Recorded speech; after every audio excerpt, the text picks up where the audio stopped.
Iniciamos, em meados de fevereiro, um período que nós não esperávamos. Em fevereiro, nós começamos a ouvir um burburinho de um início de uma pandemia, coisa que a nossa geração ainda não tinha experimentado. Ouvíamos que no passado isso já havia acontecido, mas essa geração não realmente tinha desfrutado de um negócio tão pesado. Começou-se na China, passou-se para a Itália, alcançou a Europa, chegou no Brasil. Ao chegar no Brasil, nós então iniciamos um processo de rigidez. Fomos forçados a voltar para as nossas casas, a sair das quatro paredes, a fechar as empresas. Passaram-se 4 meses. Tudo muito rígido. E é interessante pensar que no final de junho, início de agosto, começou-se então um período de flexibilização. E aí uma multidão de pessoas que estavam querendo ir para a praia, estavam querendo ir para os shoppings, estavam querendo fazer algumas atividades que há 4 meses não estavam fazendo, começaram a aproveitar esse momento e ir demasiadamente. Começou então um processo de flexibilização. Uma área vermelha, outra azul, outra verde, outra amarela. Isso tudo nos chama a atenção para percebermos que existem flexibilizações que são perigosas. E é exatamente esse momento em que nós estamos vivendo. Estamos vivendo um período de flexibilização e que isso pode ser bom, mas ao mesmo tempo também pode ser perigoso. Como agir nesse momento? Nós queremos então caminhar por essas próximas semanas falando sobre alguns temas importantes. A fidelidade a Deus, o amor, a vida financeira, a família, a piedade. São temas em que são tão importantes para nós e que nós acabamos flexibilizando coisas que não deveriam ser flexibilizadas. E hoje eu queria convidar você a refletir sobre o tema de fidelidade. E quando nós olhamos para esse tema fidelidade, nós então começamos a refletir sobre o que é ser fiel. Uma pergunta então surge para nós. Nós somos fiéis a Deus? Ou Deus é fiel a mim, como nós cantamos em algumas canções? Quando eu penso em fidelidade, eu me lembro de um atributo de Deus. E ao olhar para a teologia sistemática, nós vamos perceber que essa palavra está dentro de um conjunto de atributos ou qualidades que pertencem a Deus. Eu queria ler um texto com você. Está em Deuteronômio, capítulo 7, verso 9. Deuteronômio, capítulo 7, verso 9.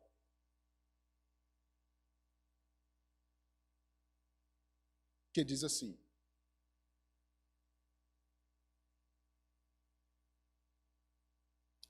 Saberá, pois, que o Senhor teu Deus é Deus fiel, que guarda a aliança e a misericórdia até 1000 gerações aos que amam e cumprem os seus mandamentos.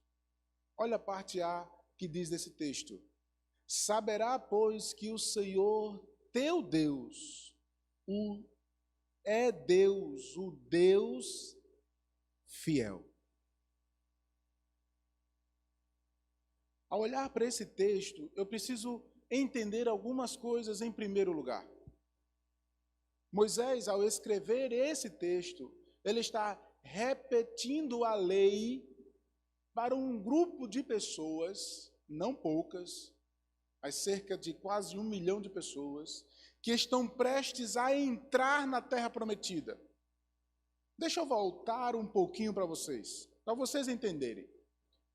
Deus faz a aliança com um homem chamado Abraão.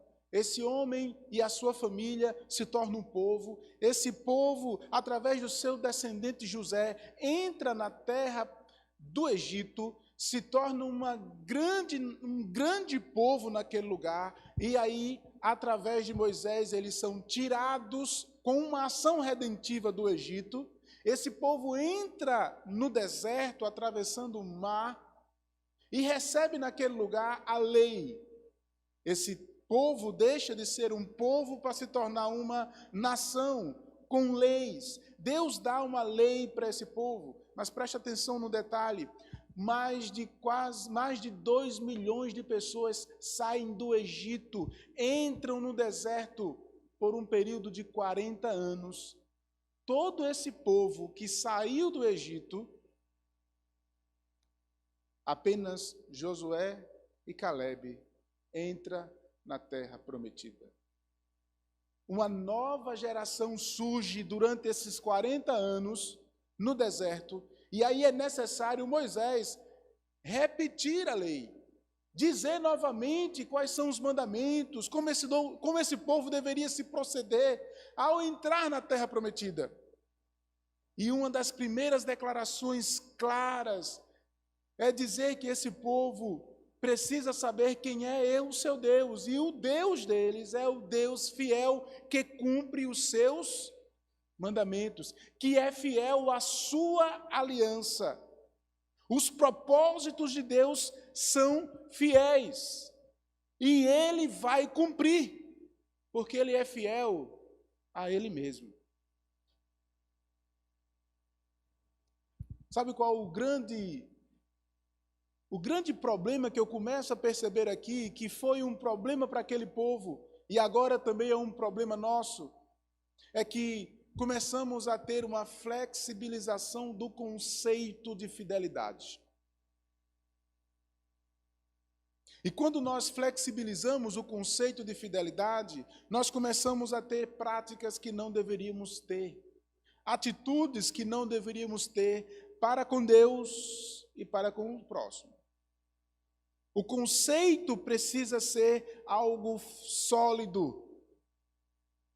E essa é a primeira flexibilização perigosa dentro dessa particularidade da fidelidade. Esse povo aqui entendia que Deus era fiel a eles, e por isso eles começaram a agir de forma errada. Esse povo começou então a ter atitudes que não deveriam ter, e é por isso que o texto do capítulo 7, o próprio Moisés está admoestando a eles de sua infidelidade para com Deus. Essa mensagem da infidelidade do povo perante um Deus que é fiel é repetido ao longo de todo o Antigo Testamento. Hoje, parece que nós temos um conceito semelhante ao conceito que aquele povo tem.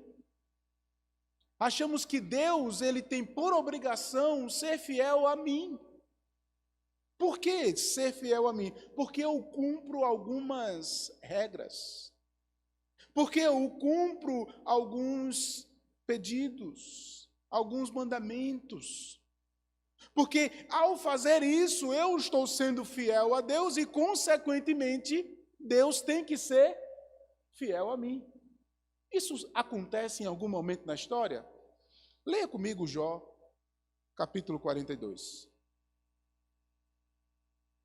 O texto de Jó, capítulo 42, que é um texto bem conhecido, nos diz algumas coisas interessantes.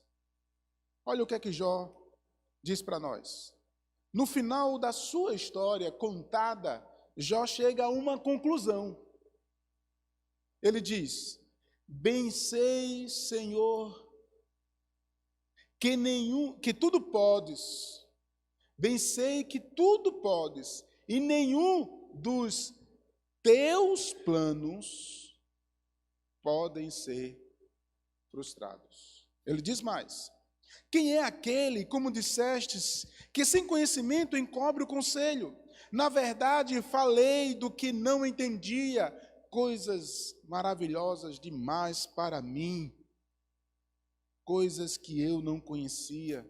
E ele diz: escuta-me, pois havia dito, e eu falarei, e eu te perguntarei, e tu me ensinarás.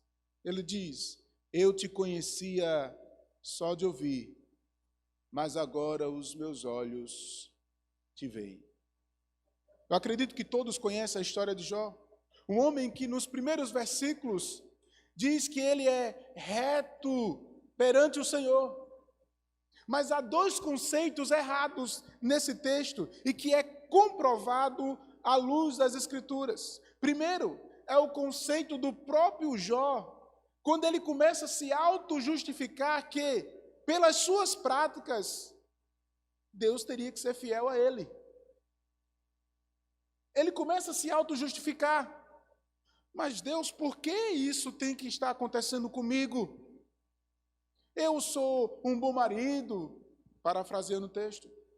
Meu coração não está no tesouro, no dinheiro. Eu não tenho olhos para outras mulheres. Ele começa a dar várias justificações e dizer que o que ele está passando não reflete com o que ele crê, porque se ele é fiel, Deus também tem que ser fiel a Jó. O outro conceito é exatamente dos seus amigos. Jó está doente, perdeu tudo, só não perdeu a sua mulher.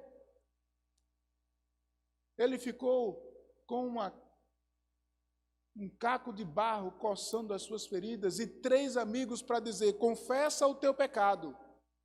O conceito agora é: tu estás desse jeito porque tu está em pecado.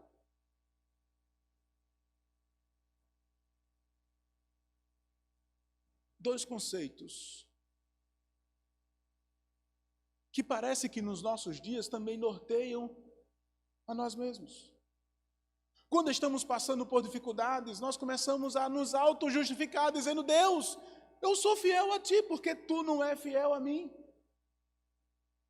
Nós começamos a criar conjecturas, nós começamos a criar justificações e dizer que porque eu faço, Deus tem que me fazer. Espera aí, deixa eu dizer uma coisa para você. Deus é fiel a Ele mesmo. Deus é fiel com os seus propósitos. Deus é fiel com a sua aliança. E aquilo que Deus predeterminou, Ele vai cumprir. É uma coisa que nós precisamos entender. Eu preciso entender onde nós estamos agora. Nós somos um povo de Deus, sim. Nós temos um padrão para viver, sim. Nós precisamos cultuar ao Senhor, sim. Precisamos fazer algumas coisas, sim. Eu preciso entender a sua missão, as nossas práticas, mas não é porque eu faço isso que Deus vai ser fiel ou que nada vai acontecer de mal em mim. Não, Deus continua sendo fiel a Ele mesmo e os seus propósitos, os propósitos de Deus e o propósito de Deus na minha e na sua vida vão se cumprir. Deus disse a Jonas: tu vais para Nínive. Ele disse: não vou. Deus moveu céu e terra para cumprir a sua palavra, e Deus vai cumprir a sua palavra, vai mover céu e terra, e eu e você, nem que nós passamos por lutas e dificuldades, até nós entendermos o que Deus quer, Ele vai cumprir em nossas vidas, porque Ele é fiel a Ele mesmo. Agora, pastor, e como é que eu posso entender isso? Calma, deixa eu dizer uma coisa para você. A Bíblia diz que nós estávamos mortos em nossos delitos e pecados. Eu preciso ser fiel a Deus porque Ele me salvou. Eu preciso ser grato a Deus porque Ele achou graça, por sua própria benevolência, por sua própria vontade. Nós estávamos mortos em nossos delitos e pecados. Ele disse: eu lhe dou vida, tirou-te do lamaçal do pecado e colocou agora na maravilhosa luz. Começamos a olhar para as Escrituras e entender esse Deus que operou maravilhas em nossas vidas e que cada um de nós temos um chamado, uma missão, um propósito para viver para a glória de Deus. E quando nós compreendemos isso, nós vamos então entender e dizer: Deus, obrigado porque Tu nos salvastes. Deus, obrigado porque os Teus propósitos vão ser feitos na minha vida. Deus, obrigado por compreender que o Senhor vai cumprir na minha vida os Teus propósitos. O que nós podemos dizer é: Senhor, me faz entender o que Tu queres para nós. E mesmo passando por lutas e dificuldades, eu preciso entender que o Senhor sempre será fiel. Não são pelas dificuldades e pelas lutas que Deus deixou de ser fiel. Não. Talvez nós deixamos de ser fiel a Ele.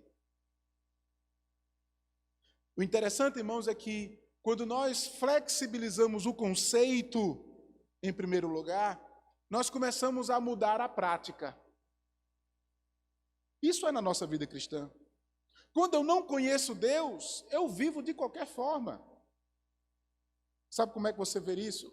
Abra comigo no texto de 1 Samuel, 2 Samuel, capítulo 11.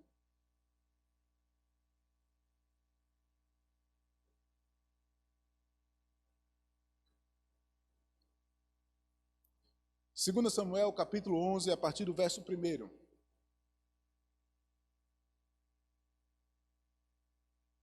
Olha o que é que o texto diz.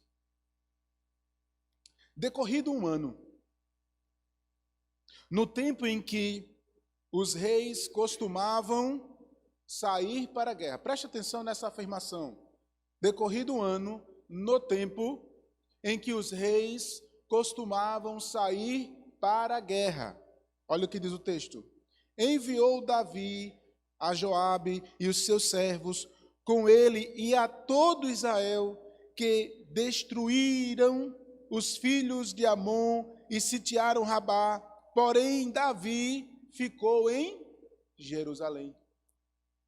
E diz mais: uma tarde, levantou-se Davi do seu leito e andava passeando pelo terraço da casa real.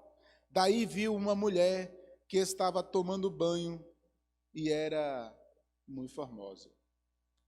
E todo mundo já sabe o que aconteceu com Davi e Betseba. Eu quero que você preste atenção no detalhe do texto. Enquanto o tempo de guerra deveria fazer com que o rei estivesse na guerra, Davi disse: não precisa. Ele flexibilizou. Ele disse: não, já avancei demais, eu já conquistei demais, eu já treinei demais esse povo. Eles dão conta sozinhos. E ele disse: não precisa eu ir. Aí ele resolve ficar em Jerusalém, onde todos os homens praticamente estavam fora em guerra. Ele fica em Jerusalém e vai resolver em uma tarde passear no terraço alto da sua casa real e começa a observar, e ele vê algo que não deveria ter visto, porque ele não deveria estar ali. Ele deveria estar em guerra.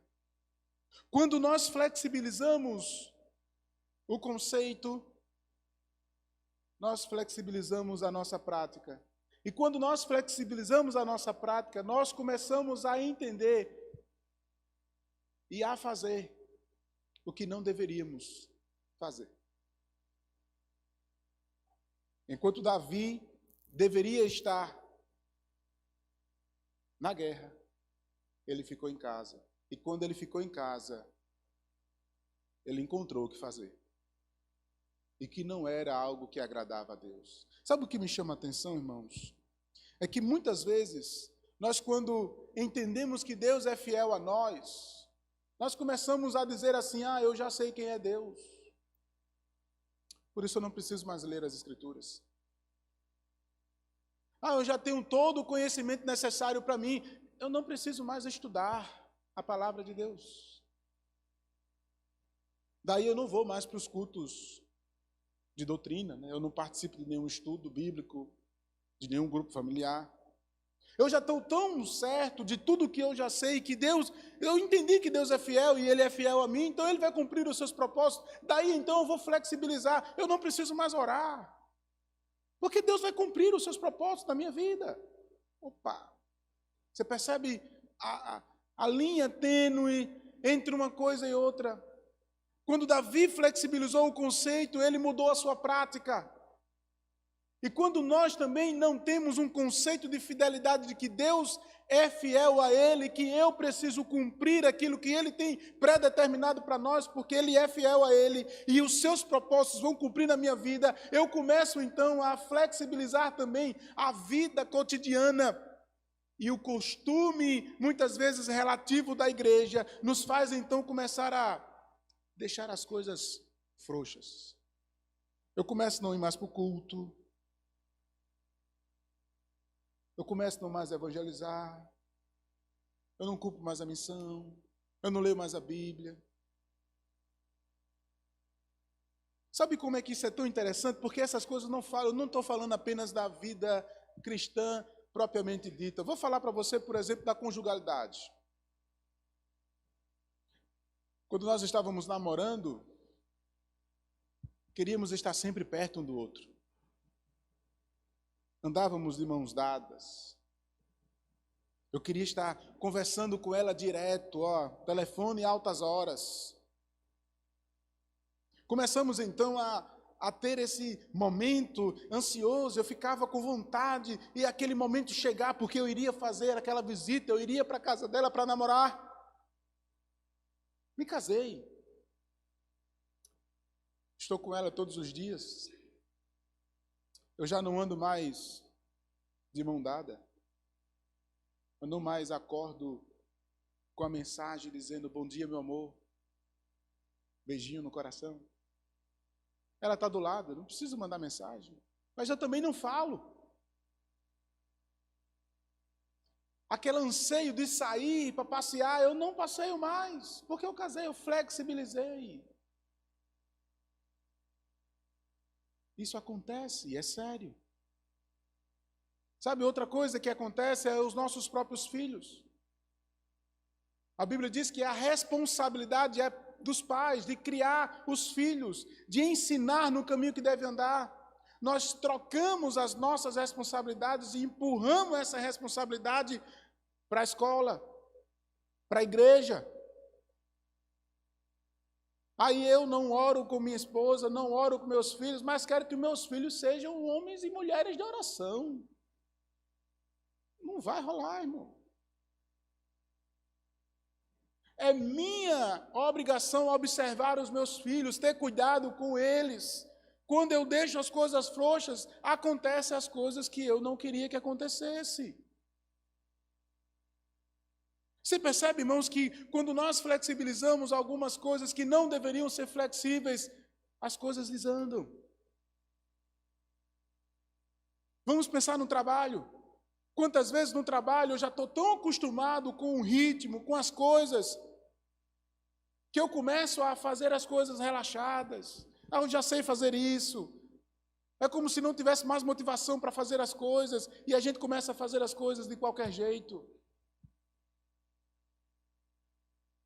Isso me faz chamar a atenção, irmãos, porque na minha prática cotidiana eu começo a ter essas atitudes, mas ao mesmo tempo, quando eu estou em relação com Deus, eu começo então a ter também flexibilizações perigosas. Eu deixo de orar, eu deixo de vir para o culto, eu não dou mais importância à minha família, como deveria dar. Eu faço trocas que não deveria fazer. E quando nós começamos a perceber isso, às vezes é tarde demais. Por isso a pergunta para nós hoje é algo interessante, o que é que eu e você estamos fazendo de maneira relaxada e que nós não deveríamos estar fazendo? O que deveria ser mais rígido para nós? O que é sólido e eu não posso negociar? A palavra, a oração, o culto. a missão. São coisas, irmãos, que não podem ser negociadas. E que por muitas vezes nós começamos a deixar as coisas soltas. E ao deixar as coisas soltas, nós perdemos. E quando se perde, é difícil voltar. Davi, ele se perdeu. Ficou doente. Quase perde o reino. Desestruturou toda a sua família, porque ele flexibilizou uma prática dele. Como é que está a tua vida? Como é que está a sua vida diante de Deus? Você tem cumprido aquilo que Deus tem exigido de você? Mas não porque eu entendo que se eu fizer, porque Deus vai ser fiel a mim. Não, não, eu tenho que fazer porque Ele já foi fiel a mim, me dando a salvação. E com gratidão eu vou retornar para Ele com serviço, com adoração.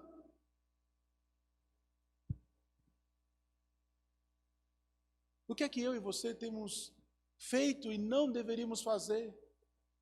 Pense no teu relacionamento, nas conversas, nos diálogos, na criação dos seus filhos, no teu trabalho, na vida da igreja, na sua vida com Deus. É algo a se pensar para nós. Quando eu flexibilizo o conceito, eu tomo práticas erradas. E eu quero dar destaque a uma prática que eu quero falar da flexibilização, da fidelidade da igreja em cumprir a sua missão. Esse é o terceiro ponto. Eu falei do perigo da flexibilização do conceito de fidelidade, do perigo da flexibilização da prática, e agora eu queria falar da missão da igreja. Eu queria chamar a sua atenção para isso. O que é isso que nós estamos vivendo? Eu contei uma historinha, porque Deuteronômio conta exatamente uma repetição de uma lei contada a um povo que saiu e que recebeu a lei. Esse povo que começou lá em Abraão, se tornou um reino com Davi. E houve uma promessa, então, dizendo que um descendente de Davi iria, então, inaugurar um reino que não se acabaria mais, e a igreja faz parte desse reino. E quando Jesus cumpre essa missão, e antes de voltar assunto aos céus, ele disse: olha, eu vou voltar, mas antes eu quero dizer uma coisa para vocês, eu quero deixar uma missão para a igreja. E a missão para a igreja, olha, é essa: do céu foi me dada toda a autoridade, tanto no céu, como na terra, como debaixo da terra, toda a autoridade está sobre o domínio de Jesus. E ele diz: mas eu vou dizer para vocês uma coisa, vão e façam discípulos de todas as nações. Vão, esse vai aí é um eco que acontece lá de Abraão, quando ele diz assim: olha, eu te chamei para você ser bênção a todas as nações. E ele diz: vão.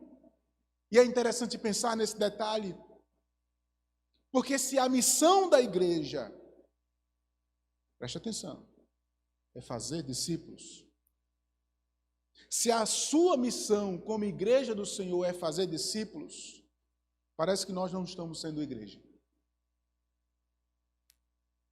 Porque nós flexibilizamos a missão. Sabe o que foi que a igreja fez ao longo do tempo? A igreja fez assim, olha, essa responsabilidade, essa missão que é para todos, vamos colocar nas mãos de alguns. Vamos colocar nas mãos da liderança. Vamos colocar nas mãos dos pastores, dos evangelistas, dos mestres, dos profetas, dos apóstolos. E aí, irmãos, isso criou uma dicotomia, porque alguns líderes gostaram disso, porque deu poder para eles. Só quem discipula somos nós. E aí toda uma autoridade é criada dentro de uma centralidade. Sabe qual é o problema disso? É que quando toda a autoridade está na mão de uma pessoa só, todos os outros são meros espectadores. Não fazem nada. Só vai para a igreja para ouvir uma pessoa falar. O outro lado disso é exatamente quando eles não reconhecem nenhuma liderança. E aí não tem liderança nenhuma e também fazem pouco da missão de Deus. O que é então que a igreja precisa entender e acordar para fazer é que uma autoridade foi dada à igreja, não a algumas pessoas. E quando o texto diz que a autoridade foi dada à igreja, você que é a igreja tem essa autoridade, não um grupo de pessoas específicos. Ao longo do tempo, a igreja flexibilizou isso. E essa flexibilização faz com que a igreja se torne uma coisa. Uma igreja que promove eventos. Se há um grupo de pessoas que sabe fazer eventos, se chama-se igreja. Porque nós começamos a voltar-se as nossas vidas para dentro de quatro paredes. Vamos fazer festas, vamos fazer congressos, vamos fazer eventos, vamos fazer café com Bíblia, vamos fazer cânones, olha aí.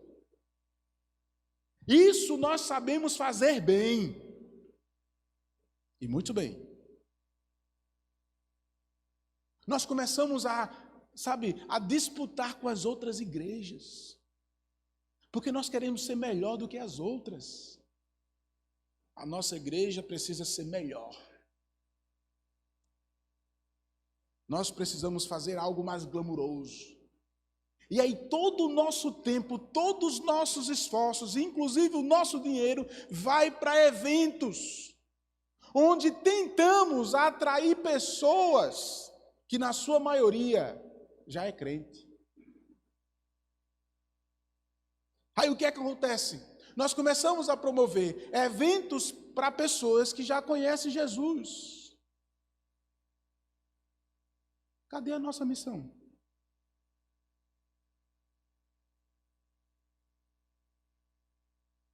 Quando nós flexibilizamos o conceito de fidelidade à missão, nós começamos, irmãos, a ser o que nós não deveríamos ser.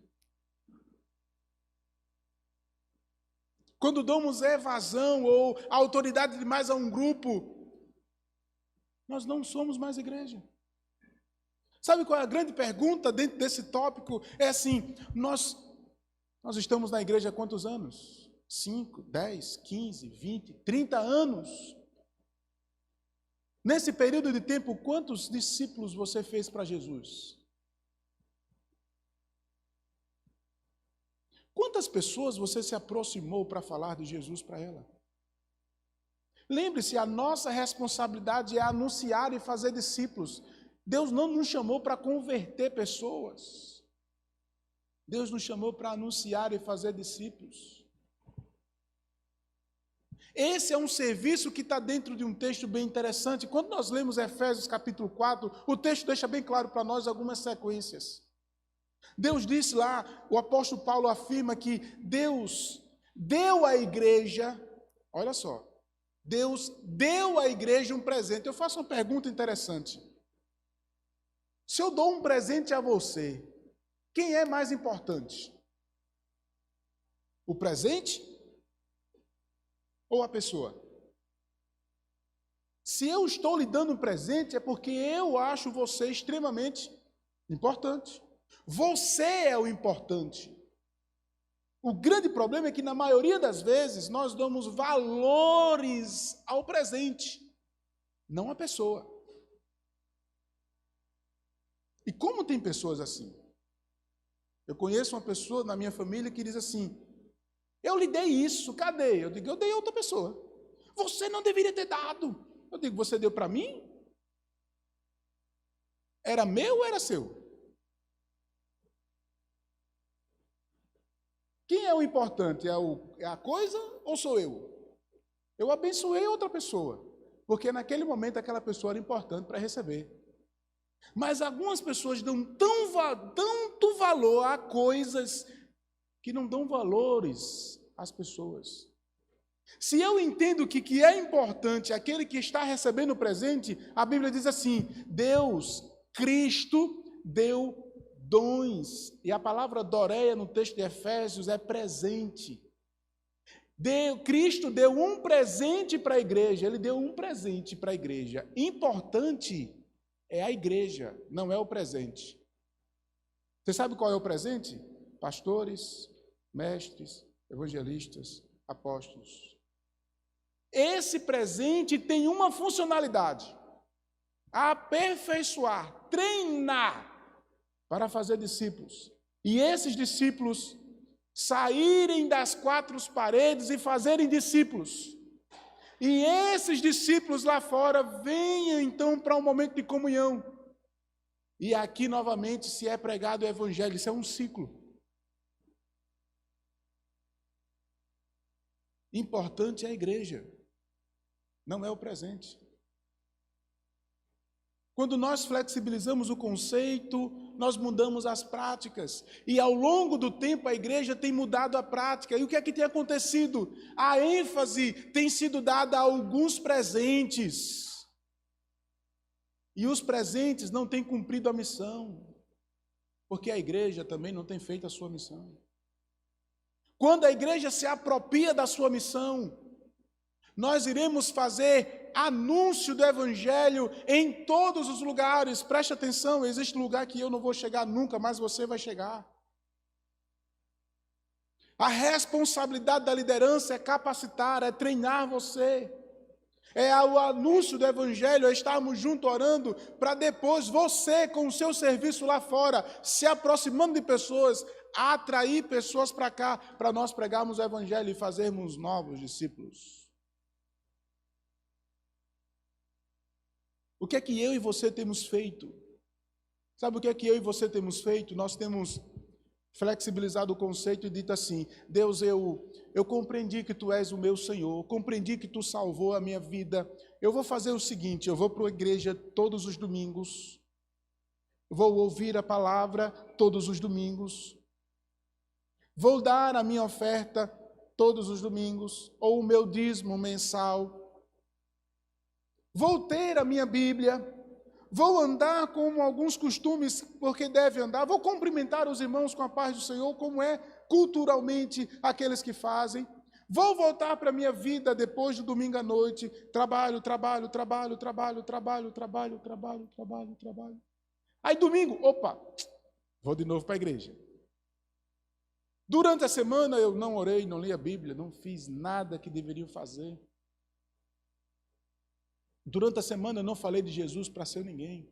Durante a semana eu não dei conselhos de Jesus para ninguém. Durante a semana eu não ouvi ninguém. Durante a semana eu não me aproximei de ninguém. Fiquei ali inerte, parado, cumprindo as minhas obrigações e entendendo que eu estou fazendo corretamente.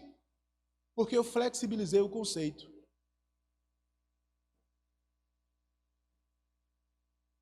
A minha prática foi mudada. E isso alcança outros âmbitos, porque quando eu começo a flexibilizar o conceito, eu começo a ter flexibilizações de pecados. A igreja, por exemplo, de Coríntios, era uma igreja que tinha todos os dons, todas as habilidades, mas flexibilizou o pecado, tolerava o pecado, os relacionamentos intraconjugais, o orgulho, a vontade de aparecer mais do que os outros. Aquela igreja não estava mais cumprindo a missão. Eu vejo o eco do profeta Malaquias dizendo assim: eu não aceito o culto de vocês, lá em Efésios.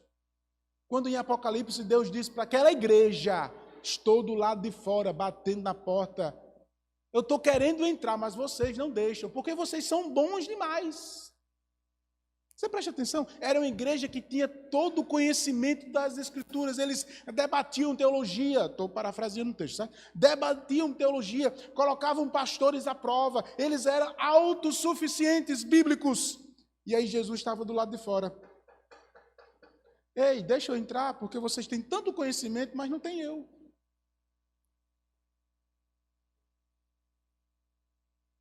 Quando nós não entendemos o nosso papel e sermos fiéis a Ele, nós vamos ter, irmãos, vidas religiosas. E eu tenho dito, e vou repetir novamente, enquanto eu não cumpro a minha missão como igreja, eu não entendo o que sou igreja. É por isso que muitos estão dentro das igrejas de maneira religiosas, entendendo que o fazer, o praticar, o dar, está sendo fiel a Deus. Essas coisas devem acontecer? Sim, naturalmente, como retorno de um Deus que foi fiel quando já me salvou, porque Ele foi fiel em cumprir a sua palavra, em reunir um povo para si, para fazer a sua missão. Esse conceito está tão culturalmente afastado da igreja, irmãos, que nós nos tornamos um clube social. Quem você está cuidando? Quem você está ouvindo? Quem você está discipulando? Será que você está anunciando o nome de Jesus ou o nome da sua igreja? Será que nós percebemos mais o reino de Deus ou a sua denominação?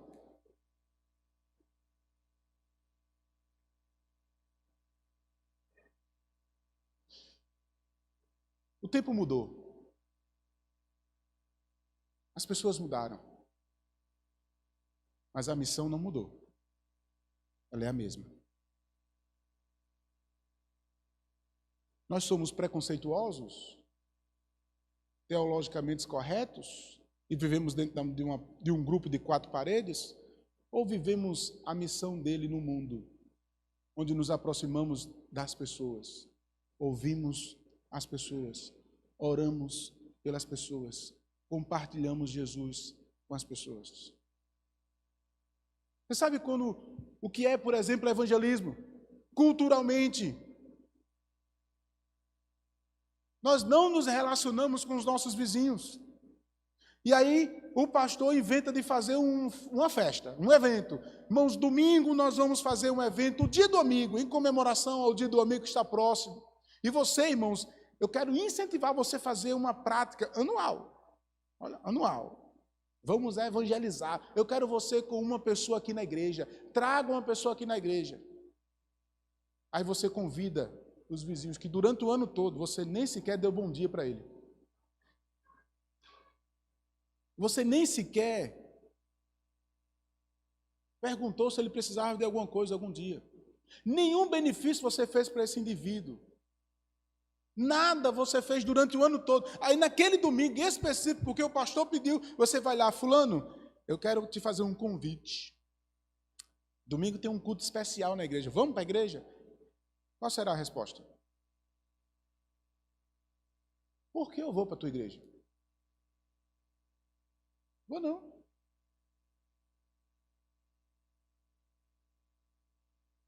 Sabe qual é o plano B? É ligar para um amigo que já é crente. Ele, eu tenho que levar alguém para a igreja. Vamos comigo? Flexibilizamos a missão.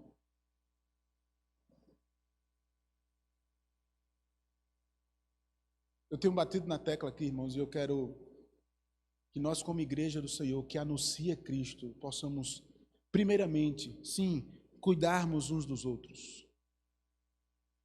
Sentirmos a falta de uns dos outros, para que as pessoas também possam se aproximar de outras pessoas além dessas paredes.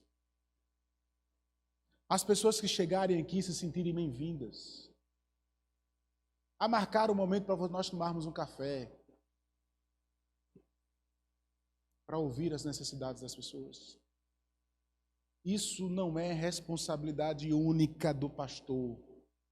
Isso é responsabilidade da igreja. Essa missão é da igreja. O pastor está aqui para treinar, aperfeiçoar, pregar e junto com a igreja anunciar Jesus, o reino de Deus, se aproximando de pessoas.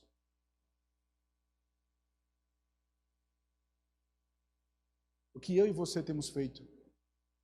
O que eu e você temos flexibilizado? Como nós estamos agindo diante do Senhor? Flexibilizações perigosas. Quando nós trocamos o conceito da fidelidade, mudamos a prática, nós também mudamos a missão da igreja. Deus te chamou? Glória a Deus. Olha o que a Bíblia diz para nós. A Bíblia diz assim, olha, que Jesus morreu na cruz do Calvário por nos amar. Ele nos amou tanto que se ofereceu, veio para ser morto em nosso lugar, para pagar uma dívida que nós nunca iríamos pagar. Nós estávamos mortos em nossos delitos e pecados, nós amávamos pecar, estávamos mortos, condenados ao inferno, essa é a realidade. Mas Deus, segundo a sua rica misericórdia, nos deu vida. E ao nos dar vida, Ele nos dá uma missão: anunciar o seu reino e fazer discípulos em todas as nações. Devemos começar de onde nós estamos, alcançando os outros lugares. Será que eu e você entendemos isso e começamos a viver? Ou estamos então buscando o que fazer dentro da igreja? E quando nós não achamos, ficamos com o bico grande, chateados, porque na igreja não tem espaço para nós.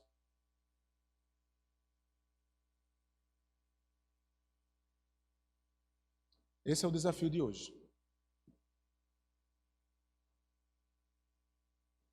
O que nós temos feito, o que nós temos entendido e o que Deus quer de nós. Vamos orar? Deus, nós te louvamos. Queremos, ó Pai, nesse momento te pedir a tua graça e a tua misericórdia sobre as nossas vidas. Nos faz entender, ó Pai, que o Senhor é fiel nos seus propósitos. O Senhor é fiel à sua aliança e os seus mandamentos. Nos auxilia a entender, ó Pai, o conceito de fidelidade. Que a nossa prática, Senhor, seja de fidelidade a Ti. E que possamos, ó Deus, entender que todos os contextos da nossa vida devem glorificar a Deus, sejam eles bons ou ruins. Nos ajuda a entender a nossa missão, Senhor, como Tua igreja, a anunciar, a proclamar e a viver a Tua missão para a glória do Teu nome. Auxilia-nos, ó Deus, e o Teu nome seja exaltado e glorificado para a glória do Senhor. Opera nas nossas vidas, em nome de Jesus, para a glória de Deus. Amém? Amém? Até que fim eu ouvi a voz de vocês, né? Irmãos, nessa quarta-feira nós teremos então o nosso estudo continuado, e eu queria dar aqui um parênteses. A partir das 19 horas estamos aqui com a igreja aberta para orar, certo? Entenda, a igreja está aberta para os irmãos virem para a igreja, juntos orarem. Aqueles que podem, é claro, certo? O interessante é que eu fui questionado por algumas pessoas: pastor, a gente precisa orar mais, a gente precisa ter um espaço na igreja para orar. E a gente entendeu. Estamos aqui a partir das 19 horas até as 20 horas, com espaço aberto para a igreja estar orando, seja de joelho, em pé. A gente está aqui para termos um momento bem especial de oração. Às 20 horas, nós vamos entrar na live e termos aqui o nosso momento de perguntas e respostas, como nós estamos fazendo. E quem está aqui vai ter a oportunidade de participar e perguntar ao vivo e a cores. O problema, irmãos, é que faz 3 semanas, e somente na primeira vez que nós fizemos isso, nós tivemos um grupo de 10 pessoas. Os outros, apenas eu, minha esposa, a equipe de mídias e mais umas 2 pessoas estavam aqui orando. Sim, quer dizer para você que presencialmente a igreja está aberta para orar. Você pode vir. Você entendeu? Fui claro? Bom. Sábado, a partir das 17 horas, né, às 5 horas da tarde, nós estaremos aqui com Janilde, a missionária Janilde, é a esposa do pastor Helder, Janeide Andrade, é a esposa do pastor Helder, que é o organizador do evento da Consciência Cristã. Nessa data, dia 19 de setembro, iríamos ter um evento chamado Chá das Mulheres, certo? Esse evento já estava marcado com a missionária Janilde e ela vai vir para cá nesse dia. Então, sábado, às 5 horas da tarde, nós vamos estar aqui para ministrar a palavra. Então, você, mulher, está convidada a vir ouvir uma palavra de Deus em nome de Jesus. Traga uma não crente para ouvir também a palavra de Deus. Não crente, certo? Não é uma crente, não. Deixa a crente na sua igreja. Traga uma não crente para ouvir a palavra, em nome de Jesus. Então, assim, venha, mulheres. Ah, é só casada? Não, pode ser casada, solteiro. Mulher, venha em nome de Jesus. Tá bom? Às 18 horas, acho que agora eu vou acertar o horário, eu fui convidado para participar de uma espécie de debate ali na Sicov, onde estaremos falando sobre fé e política. Eu fui convidado pelo candidato a vereador, candidato a ser vereador, Marmute, a ter uma oportunidade para debater sobre política com ele. Ele quer oferecer isso para a comunidade, certo? E eu encontrei isso como uma oportunidade de falar do Evangelho. Acho que falar, ouvir, acho que é interessante, né? Vai ser eu, o Marmute e um padre que vai estar falando sobre política. Então, assim, eu não vou perder a oportunidade de falar do Evangelho nesse momento. Então, eu convido a igreja também que queira participar, a ouvir e participar nesse momento. Eu acredito que vai ser um momento bem interessante. 18 horas, ali na Sicov, certo? Aqui nessa mesma rua, ali, certo? E quem quiser participar, fica à vontade. Vai ser um momento não de culto, vai ser um momento em que nós estaremos debatendo e eu estarei falando, à luz das Escrituras, o que é política. Eu acho que vai ser interessante. No domingo, nós estaremos então aqui às 17 horas e também às 10 horas da manhã, cultuando ao Senhor para a glória de Deus. Você foi abençoado? Esse amém hoje foi fraco, né? Vamos ficar em pé para nós orarmos?